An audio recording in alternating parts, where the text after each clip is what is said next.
Salam alaikum. Alaykoum assalam. Dans cette vidéo du 3 novembre 2023, Poutine a retourné la salutation musulmane à un moufti russe. Cette preuve de respect par rapport à l'islam, il a témoigné à d'autres reprises. Lors d'une conférence de presse en décembre 2021, il a affirmé qu'insulter le prophète Mohammed n'entrait pas dans le cadre de la liberté d'expression. Voilà aussi ce qu'il dit lors de son discours d'inauguration de la grande mosquée de Moscou le 23 septembre 2015. Aujourd'hui, l'islam traditionnel est une partie intégrante de la vie spirituelle de la Russie. Les valeurs humanistes de l'islam enseignent aux gens la compassion, la justice et le souci de nos proches. Nous attachons une grande importance à ces valeurs. À côté de ça, l'un des plus fidèles lieutenants de Poutine, c'est Ramzan Kadyrov, le président musulman de la République russe de Tchétchénie. C'est d'ailleurs lui qui, dès le début de la guerre en Ukraine, a envoyé 10 000 combattants tchétchènes au front. Alors, est-ce que la Russie respecte et même protège l'islam ? Parce que ça pourrait paraître légèrement étonnant, quand on sait que la Russie a combattu d'arrache-pied les musulmans tchétchènes, qu'elle a subi sur son sol des attaques terroristes liées à des musulmans nationaux ou étrangers, comme le 22 mars dernier, que l'extrémisme religieux gagne du terrain dans le Caucase, et que des tensions existent au sein des communautés musulmanes russes entre autorités officielles et population. Mais ça, c'est juste la partie émergée de l'iceberg. En réalité, si Poutine parle positivement de l'islam et des musulmans, c'est parce qu'il constitue un enjeu crucial, non seulement dans sa stratégie politique, mais aussi dans le rayonnement mondial de la Russie. Et oui, car les musulmans en Russie, c'est environ 20 millions de personnes, soit 15% de la population du pays. Le tout avec un essor démographique important et une histoire qui remonte à plus d'un millénaire au sein du territoire. Ça veut dire aussi que les communautés musulmanes russes se composent de plein d'ethnies, de cultures, d'histoires et d'approches de l'islam différentes, d'où notamment les tensions actuelles. Alors, comment la Russie compte-t-elle régler ces tensions ? Et pourquoi Poutine mise autant sur les musulmans russes dans sa stratégie politique ? Et ouais, il est assez chaud ce sujet, surtout si vous êtes actuellement en Russie. Alors si c'est le cas, barricadez-vous bien avant de regarder cette vidéo.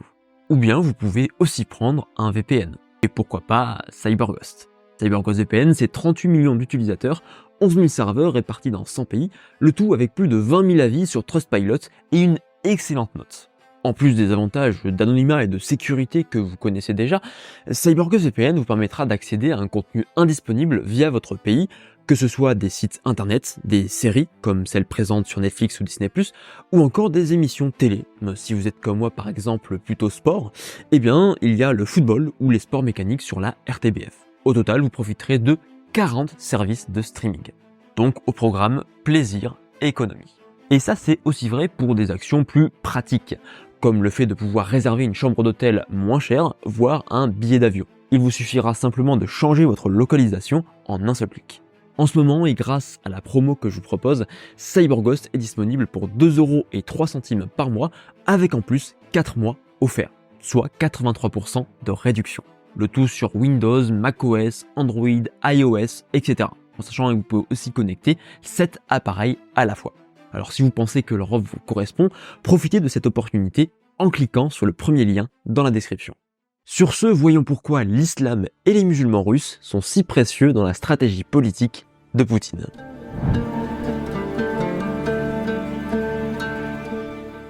Le 22 mars dernier, une attaque terroriste meurtrière a frappé Moscou, tuant 143 personnes. Parmi les auteurs présumés de l'attentat, 4 sont originaires du Tadjikistan. Dernièrement, la police russe aurait arrêté d'autres individus suspectés d'activités terroristes. Cette fois-ci au Daghestan, un territoire situé dans le Caucase du Nord et contrôlé par la Russie. À travers ces deux événements, vous avez un panorama des foyers terroristes menaçant la Russie, tous au sud, le Caucase et l'Asie centrale. Ces attaques terroristes, le pays en subit depuis une bonne vingtaine d'années. En 2017, c'est celui du métro de Saint-Pétersbourg, orchestré par un Kirghize affilié à l'État islamique. Entre 2010 et 2013, cette fois-ci, le danger est venu de l'autoproclamé Émirat du Caucase, avec plusieurs attentats ayant chacun causé plus d'une trentaine de morts. 10 années plus tôt, c'est le terrorisme tchétchène qui sévit, en lien avec les deux précédentes guerres de 1994-1996 et 1999-2000, avec entre autres la prise d'otage de l'hôpital de Boudionovsk en 1995, faisant 150 morts. Alors, comment expliquer des actions terroristes aussi violentes ? Et surtout, pourquoi sont-elles très souvent liées au Caucase du Nord, Encore une fois, un territoire russe. Pour le comprendre, il faut s'intéresser à l'histoire des principales communautés musulmanes du pays. En Russie, il existe principalement 2 foyers musulmans. La région Volga-Oural, rassemblant les républiques de Tatarstan et de Bachkortostan, et la région du Caucase avec plein de petites républiques, dont celle de Tchétchénie et du Daghestan. À cette différence géographique se superpose aussi une différence religieuse. Alors même si les 2 territoires sont largement peuplés de sunnites, du côté Volga-Oural, les musulmans appartiennent à l'école juridique hanafite, là où le soufisme domine au Caucase. Et surtout, il y a de grosses différences historiques.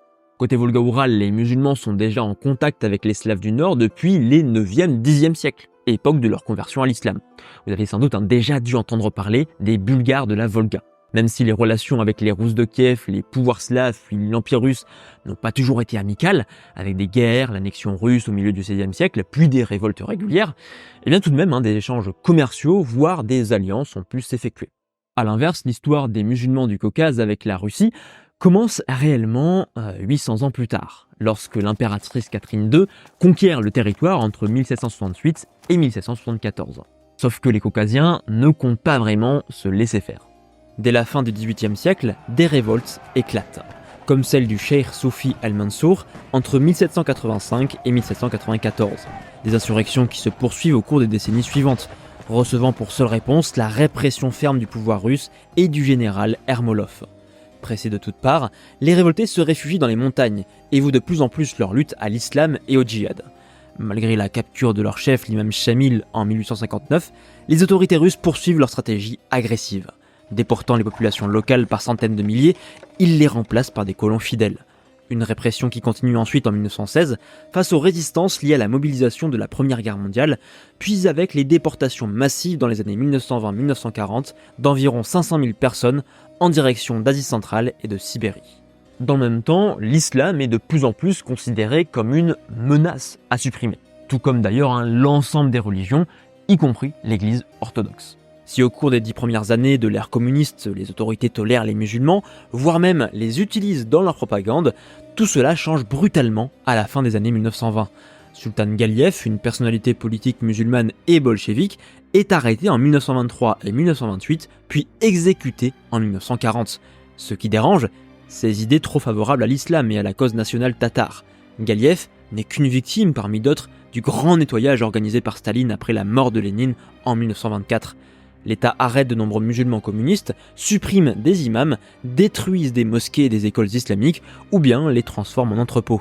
L'oppression devient encore plus infernale à la fin des années 30, à tel point que la période 1937-1938 sera qualifiée de grande terreur.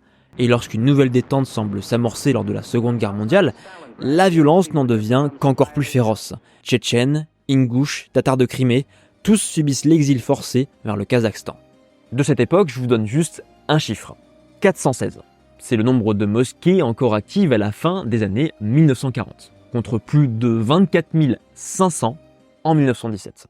Alors vous imaginez bien que dans cette situation, les musulmans caucasiens ne sont pas beaucoup plus apaisés qu'au 19e siècle. Heureusement, les choses changent.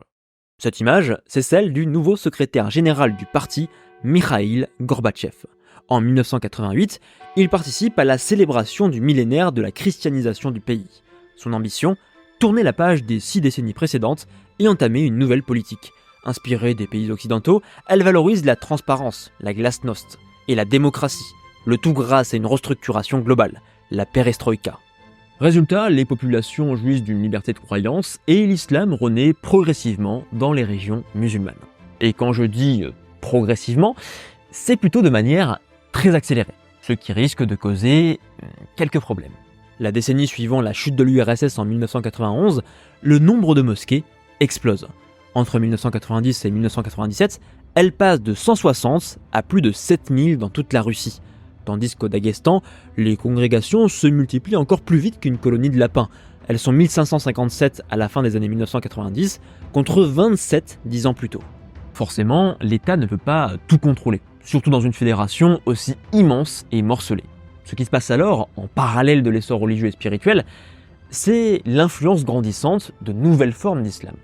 Avec l'adoption d'une économie de marché, les personnes, les biens et les idées circulent. Les musulmans en profitent pour voyager au Moyen-Orient, réaliser le pèlerinage à la Mecque et étudier dans les plus prestigieuses universités islamiques du monde, comme celle d'Al-Azhar au Caire. En quelques années, plus de 20 000 musulmans s'y forment avant de retourner dans leur région d'origine. Les boucheries halal se développent, de même que la mode et le système bancaire islamique, tandis que des pays musulmans comme l'Arabie Saoudite, la Turquie ou l'Iran financent la construction de mosquées et des organisations religieuses. À partir de là, de nouvelles interprétations de l'islam pénètrent en Asie centrale et en Russie. Problème, ces interprétations entrent en conflit avec la manière traditionnelle d'appréhender l'islam dans ces régions, avec, pour le Caucase, un rejet de nombreuses pratiques liées au soufisme. Vous l'aurez compris, je parle du wahhabisme et du salafisme. Autre danger, que ces idéologies religieuses se greffent à des volontés indépendantistes. Et, sans surprise, c'est ce qui se passe. D'autant que les organisations internationales introduites depuis l'étranger, comme le mouvement Hizb ut-Tahrir, militent pour la mise en place de gouvernements islamiques et tentent donc à rejeter toute autorité étatique non musulmane. D'où la création en 1990 du Parti de la Renaissance islamique à Astrakhan, dont l'objectif était de quitter l'URSS pour former un État musulman régi par la charia. Dès la fin des années 1980, le KGB alerte le gouvernement. Sauf qu'à côté de ça, il y a la sortie de la guerre d'Afghanistan, les agitations anticommunistes en Pologne, la perte de la course à l'armement face aux États-Unis, et surtout le déclin économique du pays. Donc logiquement, la question du fondamentalisme musulman passe clairement au second plan. Sauf que voilà, les choses se compliquent réellement. Avec la disparition de l'URSS en 1991, d'anciennes républiques en profitent pour déclarer leur indépendance. C'est le cas de l'Itchérie en Tchétchénie. Pendant 3 ans, son président, Djokhar Dudayev, résiste à tous les coups de force tentés contre lui et soutenu par la Russie. Après un nouvel échec en novembre 1994, le président russe Boris Yeltsin décide d'intervenir réellement. En décembre, des avions bombardent l'aéroport de Grozny, tandis qu'en parallèle, les troupes au sol progressent. Cet acte déclenche la première guerre de Tchétchénie. Quasiment 2 ans de conflit, plus de 100 000 morts tchétchènes et 600 000 déplacés. Et j'ai envie de vous dire, tout ça, pourquoi ? Au lieu d'apaiser la situation, ça a accentué le radicalisme religieux et débouché sur la seconde guerre de Tchétchénie. Entre août et septembre 1999, 5 attentats terroristes traumatisent la Russie, tuant 294 personnes en seulement 21 jours. Officiellement, les autorités russes accusent les indépendantistes tchétchènes. Alors président du gouvernement, Vladimir Poutine lance une offensive d'envergure rassemblant 140 000 hommes. Cette fois-ci, la guerre se termine en 7 mois. Sauf qu'au cours des 6 années suivantes, guérillas et attentats continuent, à l'image de la prise d'otage de l'école de Beslan faisant 334 morts. Une attaque attribuée aux Tchétchènes, mais la version officielle reste controversée. Sur le plan de l'image, ces différents attentats permettent à Poutine de lutter avec acharnement contre l'extrémisme religieux et surtout indépendantiste. Il l'affronte par les armes autant que par les lois, à travers une série de mesures dont je vous parlerai juste après. Il a d'autant plus les coups des franches après le 11 septembre 2001, où le terrorisme devient la préoccupation mondiale numéro 1. Poutine profite aussi d'une situation politico-économique très favorable. Avec un budget renfloué par la montée des prix du pétrole et du gaz à partir de 1999, la Russie s'est progressivement extraite de l'influence des États-Unis, tout en renforçant sa puissance militaire. Pourtant, malgré ces attentats et cette guerre menée en Tchétchénie, Poutine parle peu d'extrémisme religieux. Il préfère plutôt parler d'actions séparatistes ou indépendantistes. D'ailleurs, c'est peut-être ce qui est arrivé le 22 mars dernier, où les terroristes ont été accusés d'être liés au nationalisme ukrainien. Alors pourquoi avoir dit ça ? Pourquoi ne pas avoir accepté l'idée que c'était bien un attentat terroriste de l'État islamique ? Alors certains vous disent que c'est pour cacher l'échec des services de renseignement, tout en essayant de décrédibiliser l'Ukraine et l'Occident. Sauf que c'est potentiellement beaucoup plus subtil. Si Poutine parle rarement d'attentats islamistes, c'est peut-être parce qu'il veut absolument éviter de froisser ses propres musulmans, en tissant un lien potentiel entre islam et terrorisme. Et s'il ne le fait pas, c'est aussi parce qu'il a besoin du soutien des musulmans russes, non seulement pour sa propre stratégie politique, mais aussi dans sa guerre contre l'extrémisme religieux. D'ailleurs, vous verrez au fil de la vidéo que pour la Russie, les musulmans sont même une arme au niveau mondial.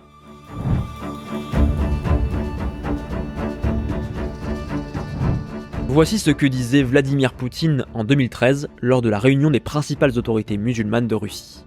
L'une des tâches les plus importantes est la recréation de notre propre école théologique islamique, qui garantira la souveraineté de la sphère spirituelle russe et sera reconnu par la majorité des savants musulmans du monde.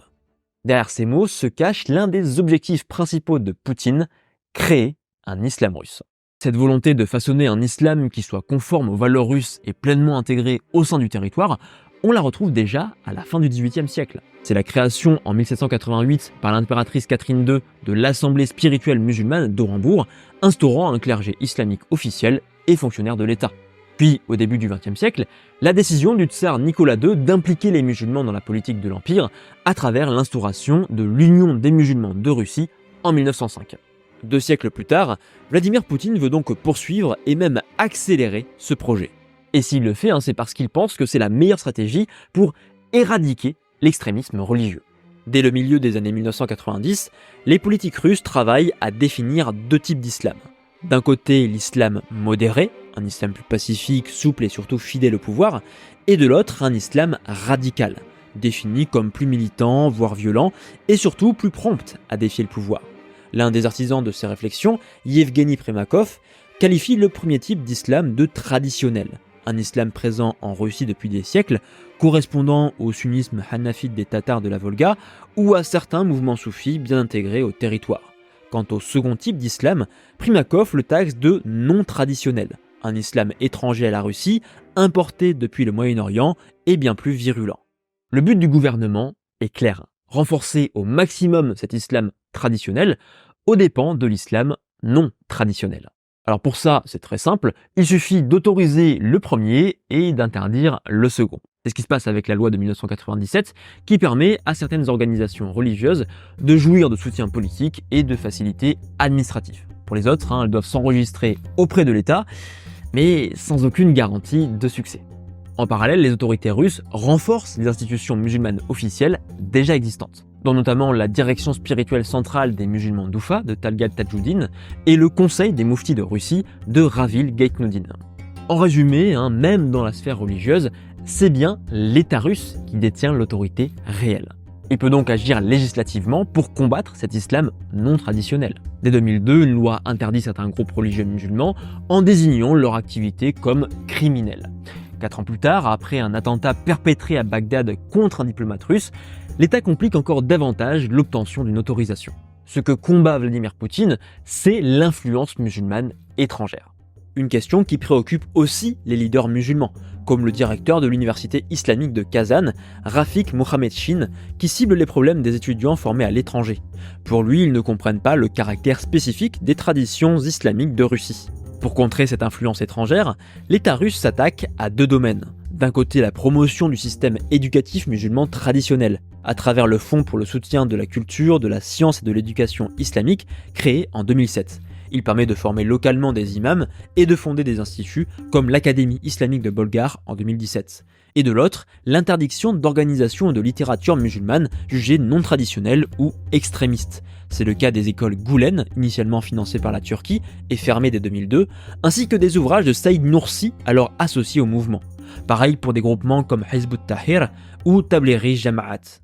Et si vous y réfléchissez bien, cette tendance, elle n'est pas unique. Certains de ces principes se retrouvent dans beaucoup de pays, dont notamment la France, où l'État souhaite fonder un Islam de France. Il existe même un forum sur le sujet. Seulement, cette volonté de la Russie de créer un islam officiel pose de nombreux problèmes. Parce qu'en voulant nommer des autorités musulmanes légitimes, et en les désignant comme les seuls représentatifs des musulmans de Russie, l'État réduit à la fois drastiquement leur pouvoir et leur liberté. Puisque toute leur influence repose sur le bon vouloir des autorités, forcément elles suivent la politique du gouvernement et font toutes des courbettes pour les séduire, quitte à se critiquer les unes les autres, voire même à prendre des décisions religieusement critiquables. C'est le cas en août 2016 à Grozny, lorsque les autorités locales musulmanes ont prononcé une fatwa censée interdire le salafisme et le wahhabisme dans toute la Russie. Une décision rapidement condamnée par de nombreux musulmans, y compris par certaines instances officielles comme le Conseil des mouftis de Russie.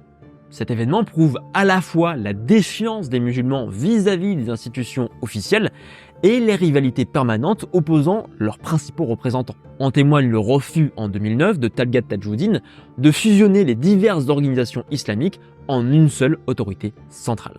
Autrement dit, c'est l'efficacité de tout le système qui est remise en cause. Comme l'explique Ekaterina Bragingskaya en 2012, la coopération du Conseil des Mouftis de Russie avec l'État donne l'impression qu'il se soucie moins de représenter les intérêts musulmans auprès de l'État que de communiquer les objectifs de l'État aux communautés musulmanes. Cela rend le Conseil vulnérable aux accusations de certaines organisations musulmanes non officielles, selon lesquelles, plutôt que de promouvoir l'islam en Russie, il le domestique et isole ainsi les musulmans russes du reste du monde. Cette situation contribue à accentuer les fractures au sein des communautés musulmanes, des fractures surtout générationnelles, avec des adultes matures ou des personnes âgées suivant cet islam dit traditionnel, et des adolescents ou des jeunes adultes plus ouverts sur l'étranger, et donc davantage influencés par cet islam dit non traditionnel. Les premiers se rattachent aux autorités musulmanes officielles, là où les seconds se tournent vers des figures obscures, mais aussi parfois plus compétentes sur le plan religieux. Pour le chercheur Stanislav Prozorov, le défi se trouve là. Pour lui, ce projet d'un islam russe doit d'abord être porté par les communautés musulmanes locales, et non être imposé par l'État. Ces dissensions internes se remarquent pour d'autres sujets, comme l'intervention russe en Syrie en faveur de Bachar al-Assad, critiquée par le coprésident du Conseil des Mouftis, Nafigullah Ashirov, ou encore les différentes démonstrations de soutien au mouvement Hizb ut-Tahrir au Daghestan. L'autre problème de cette politique, c'est qu'elle simplifie des réalités bien plus complexes. D'abord parce que les communautés musulmanes sont plurielles, en lien avec leur culture et leur histoire respective. Diversité que l'on retrouve aussi au sein de ces mouvements dits non traditionnels, avec des organisations religieuses caucasiennes qui ne soutiennent aucune idée séparatiste ou des salafistes qui ne militent pas pour une opposition violente. Ensuite, parce que les insurrections ne reposent pas uniquement sur la religion. Quand Al-Mansour s'oppose aux troupes impériales en 1785, il le fait au nom d'un idéal national et religieux. Et quand certains musulmans remettent en cause le pouvoir en place, c'est aussi à cause de la précarité économique et des régimes autoritaires qui sévissent dans de nombreux territoires du Caucase et d'Asie centrale. Reste qu'une bonne partie des musulmans soutient Poutine. Non pas parce qu'il a pris la défense de l'islam ou qu'il s'est promené torse nu à cheval, mais parce qu'il partage avec lui des valeurs profondes. Ah oui, parce que ce que je vous ai pas dit, c'est que les années 2000 et surtout 2010 ont aussi été un tournant dans le discours de Poutine. Là où dans les années 80-90, l'inspiration s'était portée vers l'Occident et ses valeurs libérales et démocratiques, Poutine s'est au contraire imposé en champion nationaliste et conservateur, à travers des valeurs comme la famille et la religion. D'où la condamnation du blasphème suite à l'affaire des Pussy Riots en 2012 ou aux caricatures de Muhammad. Ce virage idéologique permet donc à Poutine d'accentuer sa popularité auprès des musulmans, et donc leur soutien électoral, ce qui lui permet d'être plus serein au niveau politique. Selon Samuel Sorokin, lors des 4 élections présidentielles, Poutine a obtenu 88,5% des suffrages dans les 6 principales républiques musulmanes, contre 67% à l'échelle nationale. Plus de 20 points de différence. Mais la réalité, c'est que l'islam russe n'est pas seulement un atout dans la stratégie politique de Poutine, c'est aussi une arme sur le plan mondial. Un allié essentiel capable de démontrer le caractère unique de la Russie, de faire rayonner le pays dans le monde et de prouver qu'elle est la seule capable de créer une harmonie entre les peuples et les religions.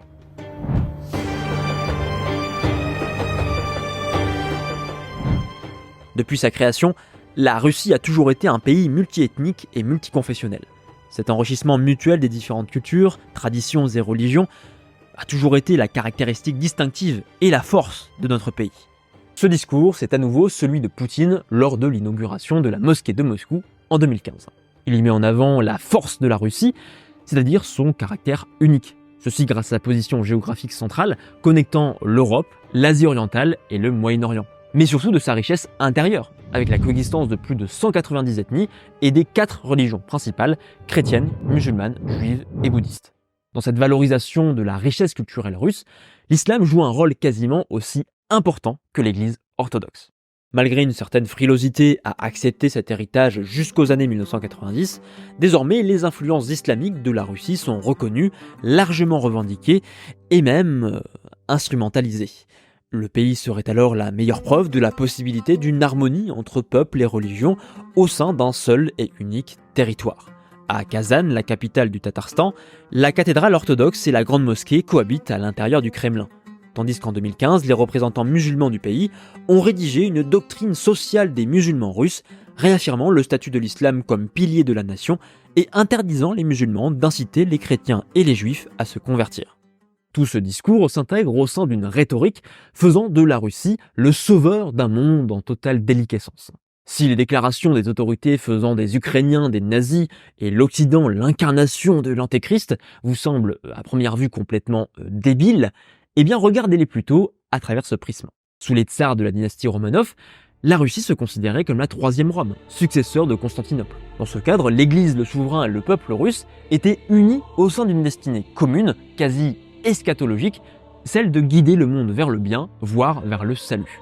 Et finalement, le discours actuel de la Russie, eh bien, il suit la même logique. Même si Poutine ne se présente pas forcément comme un dirigeant chrétien, cela ne l'a pas empêché en 2015 de qualifier la Crimée de berceau de l'orthodoxie chrétienne russe et de sa terre sacrée. Derrière toute cette théorie, on retrouve la notion d'idée russe développée par Nikolai Berdiaïev dans son livre éponyme de 1946. Pour lui, il s'agit d'un idéal de valeurs partagées, de respect mutuel et d'un sentiment profond d'unité nationale. Animée d'une telle énergie, la Russie sauverait alors le monde, autant humainement que spirituellement. Bien sûr, cette perception renforce la légitimité de Poutine en le présentant comme un des derniers dirigeants valeureux luttant contre l'axe du mal. Mais ce qui est encore mieux pour lui, c'est qu'en plus de l'Église orthodoxe, les leaders musulmans eux-mêmes défendent aussi cette vision. À tel point qu'orthodoxes et musulmans font cause commune. En 2017, lorsque le film Matilda a été jugé blasphématoire par les autorités chrétiennes, diverses régions musulmanes, dont le Tatarstan, ont interdit de diffuser le film en signe de soutien. 2 ans plus tôt, le moufti en chef d'Oufa, Talgat Tajoudine, affirmait que les musulmans de Russie avaient déjà un califat, la Sainte Russie, ce qui a quand même suscité quelques critiques. Quoi qu'il en soit, autorités chrétiennes et musulmanes se rejoignent sur la dépravation occidentale et l'importance de la lutte contre l'ennemi ukrainien. En plus de promettre le statut de martyr à tout croyant mort au combat, Talgat Tajoudine affirme que le régime de Kiev organise un retour du nazisme et même un génocide avec l'aide des Occidentaux. Un discours que ne partage pas le président du Conseil des Mouftis, Rawil Guetnoudine, qui appelle à la paix. Nouvelle preuve de l'existence de dissensions internes. Si la Russie veut réaliser sa destinée manifeste, elle doit alors obligatoirement s'appuyer sur l'islam. Une idée théorisée par de multiples intellectuels, comme Raphaël Khakimov, le conseiller politique du président du Tatarstan entre 1991 et 2008. Selon lui, les Tatars pratiquent un islam traditionnel, s'intégrant parfaitement aux valeurs et à l'État russe. En réalité, cette vision remonte à la seconde moitié du 19e siècle, avec Ismail Gaspralli, le fondateur d'un mouvement réformiste appelé le djihadisme. C'est d'ailleurs le même esprit qui guide le bolchevique Sultan Galiev au début du 20e siècle. Seulement le problème de Khakimov, c'est qu'il prêche l'union entre valeurs musulmanes et occidentales libérales, une vision qualifiée d'euro-islam. Ce qui était très bien dans les années 1990-2000, mais tout à fait incompatible avec le nouveau discours de Poutine. Alors, une autre vision l'a remplacé. Ce que l'on appelle l'eurasisme. L'idée que le caractère unique de la Russie se réalise en tissant des liens entre différents peuples, cultures et religions, lesquels entrent en symbiose et offrent au pays une énergie quasi surnaturelle grâce à laquelle il vaincra ses ennemis et connaîtra une expansion extraordinaire. Dans ce récit, l'islam et les musulmans forment une des 2 composantes essentielles.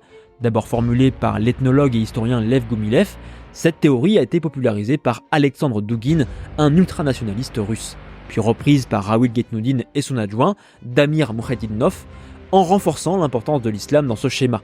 Ils affirment par exemple que les musulmans de Russie sont le fondement eurasiatique de la civilisation russe et que cet islam national est fondé sur l'antimondialisme, la défense des valeurs traditionnelles, le multiculturalisme traditionnel et le conservatisme modéré. Mais attendez, parce qu'il y a encore plus ambitieux. Car certains vont même jusqu'à affirmer que la Russie devrait intégrer certains principes islamiques dans sa législation. Comme le professeur de droit islamique Leonid Syukianen, qui valorise la coopération et le soutien à l'État russe prôné par le djihadisme et encourage les politiques à s'en inspirer. Pour lui, la charia incite à la modération, une qualité essentielle qui participerait à la sécurisation du pays, à l'harmonie entre les peuples et à l'amélioration avec le monde musulman. Et puis, on a Gaïdar Djemal, un activiste et penseur musulman russe. Inspiré par le communisme, le chiisme et certaines idées salafistes, il voit dans l'islam un nouveau communisme, une force révolutionnaire censée permettre à la Russie de réaliser sa destinée, à savoir sauver le monde. Dans une interview donnée au journaliste Solofiev en 2011, Djemal définit ce mouvement comme du marxisme islamique prenant le nom de djihad. Bien sûr, ce discours est inaudible pour Poutine et l'écrasante majorité de la population. Par contre, Djemal dit quelque chose de beaucoup plus pertinent. Expliquant que la Russie s'est coupée de la politique internationale, il affirme que la révolution islamique lui permettrait de bâtir de nouveaux liens avec le reste du monde. Alors oui, sur la forme, ça reste très compliqué. Mais c'est le fond qui nous intéresse, et qui intéresse le pouvoir russe. Parce que ce que nous dit Djemal, c'est que l'islam peut être un argument pour tisser des relations diplomatiques plus étroites avec les pays étrangers, et notamment avec le Moyen-Orient musulman. Et oui, les musulmans russes ne sont pas uniquement un atout pour la politique interne, ils sont aussi très précieux dans la géopolitique du pays. En 2005, lors d'une escale en Tchétchénie, Vladimir Poutine a présenté la Russie comme la protectrice de l'islam dans le monde. Quelques années plus tôt, ce discours s'était vérifié dans les actes. Malgré un premier soutien aux États-Unis dans leur guerre contre le terrorisme, l'invasion de l'Afghanistan en 2001 et surtout de l'Irak en 2003 ont suscité les critiques russes. Le Kremlin dénonce alors ce qu'il perçoit comme un désir américain d'imposer sa domination au monde entier, une volonté hégémonique allant à l'encontre du droit fondamental de chaque pays à la souveraineté. Alors bien sûr, ceux qui sont pro-russes applaudiront des deux mains. Et en même temps, il y a quelques réalités derrière ce discours, malgré les petites entorses à ce principe ces dernières années. Mais il ne faut pas non plus être naïf pour autant.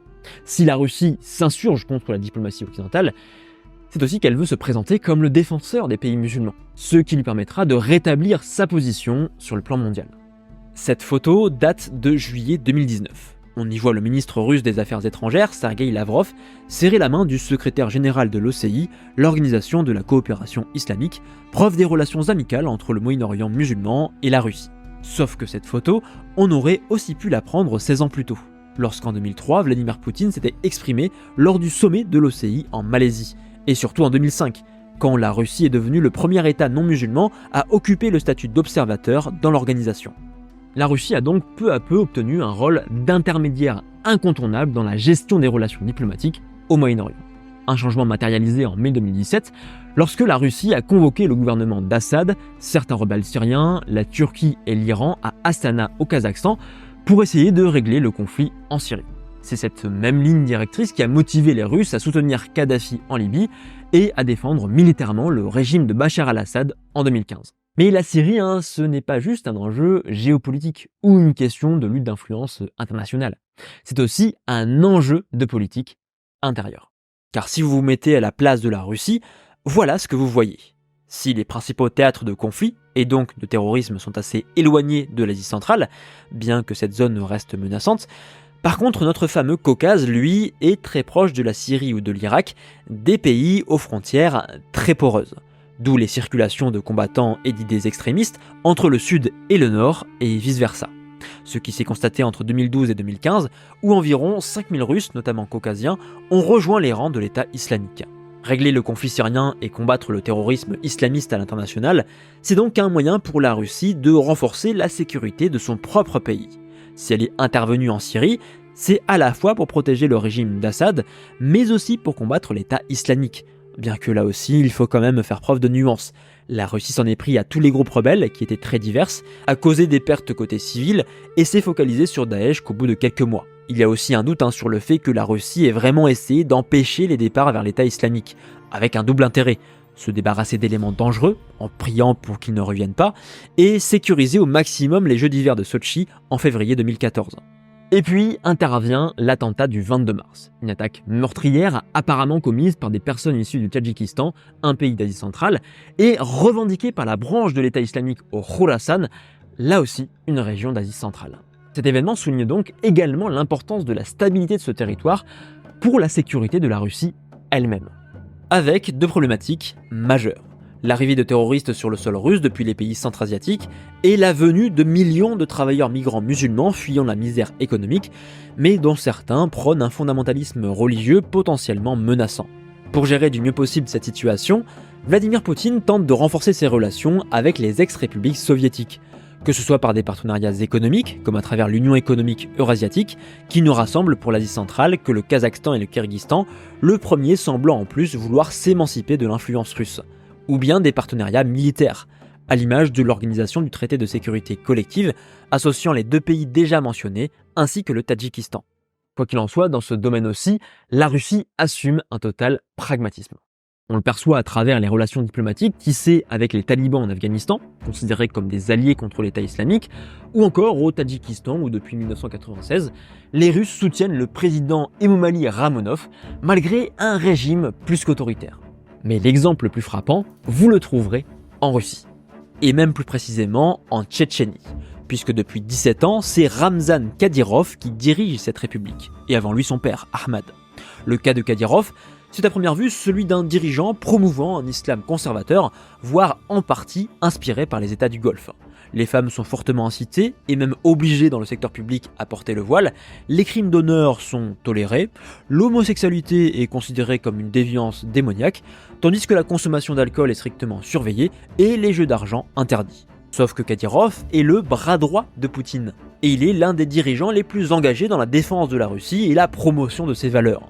Le 26 novembre 2017, dans une interview télévisée, il a même proclamé être prêt à mourir pour Poutine. Kadyrov a beau par certains aspects promouvoir un islam non traditionnel, sa totale dévotion à la Russie fait de lui un allié considérable. Pragmatisme, c'est donc le mot qui résumerait le mieux le rapport de Poutine vis-à-vis de l'islam et des musulmans. À la manière du gouvernement chinois, l'islam et les musulmans sont perçus de manière neutre. Tant que leurs croyances ne les conduisent pas à rejeter l'autorité centrale, alors l'État les respecte pleinement. Mais encore, s'ils peuvent participer positivement au développement du pays, et même à son rayonnement mondial, alors le pouvoir leur octroie des privilèges et finance leur organisation. A l'inverse, si la religion menace la stabilité et la sécurité nationale, alors certains mouvements sont qualifiés de non traditionnels ou d'extrémistes et sont violemment combattus. Pareil pour les relations diplomatiques russes au Moyen-Orient. Si de nombreux musulmans ont désapprouvé l'intervention en Syrie, c'est parce que d'un, la Russie s'en est pris à des rebelles sunnites et a bombardé des populations innocentes, et de deux, parce qu'il s'agissait de soutenir un régime chiite, Bachar al-Assad étant alawite. Encore une fois, pur pragmatisme. La Russie s'allie tantôt avec l'Iran, la Syrie et le Hezbollah chiite, et tantôt avec la Libye, la Turquie et l'Arabie saoudite sunnite. Donc la Russie possède un lien plus étroit et ancien avec l'islam comparé à l'Europe occidentale. Même si c'est complexe à évaluer, cette histoire commune, avec ses hauts et ses bas, a pu renforcer les relations entre musulmans et non-musulmans, et ce encore jusqu'à aujourd'hui. Néanmoins, la vraie question c'est plutôt, est-ce que tout ça va pouvoir continuer ? Car la Russie n'est pas un petit havre de paix isolé du reste du monde.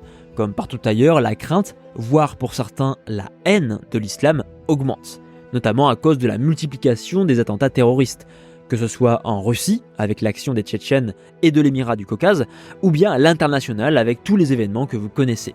Sur ce point, il serait d'ailleurs intéressant de voir si l'attentat du 22 mars aura ou non des répercussions sur l'opinion publique, même si celle-ci reste très difficile à analyser. Cette crainte de l'islam repose aussi sur l'importance accrue des musulmans en Russie. Ce que vous voyez ici, ce sont des milliers de croyants rassemblés pour la prière de l'Aïd le 23 avril 2023. Alors, c'est vrai que c'est quand même impressionnant. Mais ça ne veut pas dire grand-chose. Je sais, vous voulez des chiffres. Et sur ce point, le plus intéressant se passe au niveau du taux de natalité, avec un immense déséquilibre de la balance des naissances entre citoyens russes athées ou chrétiens et citoyens russes musulmans. D'un côté, il y a 1,4 enfants par femme, de l'autre, 2,3, avec des chiffres qui montent parfois jusqu'à 6, voire 10 enfants dans certaines familles tchétchènes et ingouches. Tout ça sans compter les flux de travailleurs migrants musulmans qui pourraient représenter 4 millions de personnes. Alors quand en 2019, Raoul Guetnoudine prédit qu'en 2030, un tiers de la population russe serait musulmane, ça paraît clairement exagéré, mais ça souligne la tendance actuelle. Dans cet épisode, il a souvent été question de terrorisme islamiste et donc de djihad. Cette notion de djihad, elle est essentielle parce qu'en plus d'être complexe, elle est instrumentalisée par les groupes terroristes, les médias et les opposants à l'islam. Le djihad, ce serait l'élément numéro 1 qui prouverait que l'islam est naturellement violent. Alors aujourd'hui, peut-être que vous êtes musulman et que vous en avez marre de tous ces discours simplistes. Alors pour vous, j'ai créé une vidéo d'une 30aine de minutes en accès libre où je vous explique pourquoi maîtriser cette notion de djihad, c'est essentiel dans les débats actuels et votre compréhension de l'islam, tout en vous transmettant les principales découvertes que j'ai réalisées sur la question. Alors si ça vous intéresse, vous pouvez visionner cette vidéo en cliquant sur le second lien dans la description. Pour rappel, vous pouvez commencer à utiliser CyberGhost VPN en cliquant sur le premier lien en description. vous bénéficierez de 4 mois offerts, de 83% de réduction sur votre abonnement et de 45 jours de garantie satisfait ou remboursé. Pour finir, si vous voulez que je fasse une vidéo sur l'histoire ancienne de l'islam en Russie, faites-le moi savoir directement dans les commentaires en postant le terme tatar avec 8 R. Sur ce, eh bien, j'espère que cette vidéo vous aura plu. Si c'est le cas, je vous invite un maximum à la partager autour de vous, à vos proches, à vos amis, à vos collègues, qu'importe. Le deuxième point important, si cette vidéo vous a plu, encore une fois, et que surtout vous ne voulez pas louper les prochaines vidéos qui vont arriver très rapidement, eh bien sûr, abonnez-vous, mais aussi cliquez sur la cloche de notification pour activer les notifications, sinon vous allez rater les prochaines vidéos qui vont arriver. Je vous ramène aussi à la vidéo sur la Chine que j'avais publiée. Si cette vidéo vous a plu, voire même peut-être on ne sait pas, c'est possible que cette vidéo vous ait passionné, eh bien la vidéo que j'ai faite sur la Chine, je pense, j'en prends les paris, je prends le pari que cette vidéo vous passionnera également. Donc n'hésitez pas à aller la voir, je vous la conseille vivement. Et sur ce, eh bien on se retrouve pour la prochaine vidéo. Et comme toujours vous le savez, jusque là, portez-vous bien.